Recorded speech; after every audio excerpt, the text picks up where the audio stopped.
గరుత్మంతుడు ఇంద్రుణ్ణి జయించి అమృతాన్ని తీసుకున్నాడు. ఇది చూసి విష్ణువు అమృతాన్ని రుచి చూద్దాము అన్న తలంపు కూడా లేదు. ఎంతటి బలవంతుడో అంతటి నీతివంతుడు ఇతడు అనుకున్నాడు.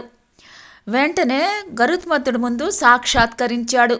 నీవు అమృతాన్ని చేజిక్కించుకుని కూడా సేవించకుండా ఎక్కడికి వెళ్తున్నావు అని అడిగాడు.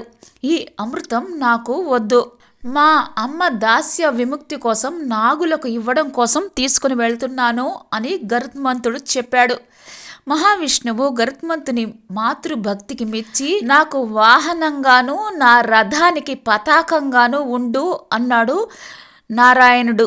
గరుత్మంతుడి పేరుతోటి అథర్వణ వేదంలో ప్రత్యేకంగా గరుడోపనిషత్తు ఉంది.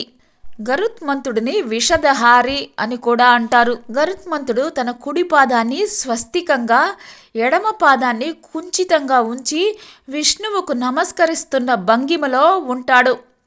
సర్పజాతికి గరుత్మంతుడు అంటే భయం.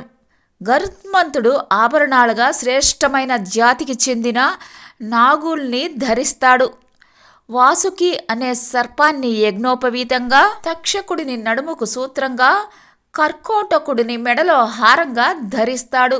ఇతర ఆభరణాలు కూడా సర్పాలే. గరుత్మంతుడికి పొడవైన బాహువులు, పెద్ద మూపు, 100 చంద్రుల కాంతివంతమైన ముఖం ఉంటాయి. గరుత్మంతుణ్ణి ధ్యానిస్తే ఆరోగ్యం, ఐశ్వర్యం, నీతి, నిర్భయం, ధైర్యం కలుగుతాయి. మృత్యు భయం ఉండదు. సర్వత్రా విజయం చేకూరుతుంది. నాగ దోషాలు, కాలసర్ప దోషాలు ఉంటే అవి హరించుకొని పోతాయి. రాత్రిపూట భయం కొలిపే కలలు రావడం, కలలో నాగులు కనిపించటం వంటి వాటికి దోష నివృత్తి కలిగి కలలు రావడం నిలిచిపోతుంది. వ్యాస మహర్షి రాసిన 18 పురాణాల్లో గరుడ పురాణం కూడా ఒకటి. రామాయణంలో ఇంద్రజిత్తు నాగాస్త్రాన్ని ప్రయోగిస్తే రామలక్ష్మణులు ఇద్దరూ మూర్ఛపోతారు. నాగపాశాల నుంచి వారిని విడిపించటం ఎవరి వల్ల కాలేదు.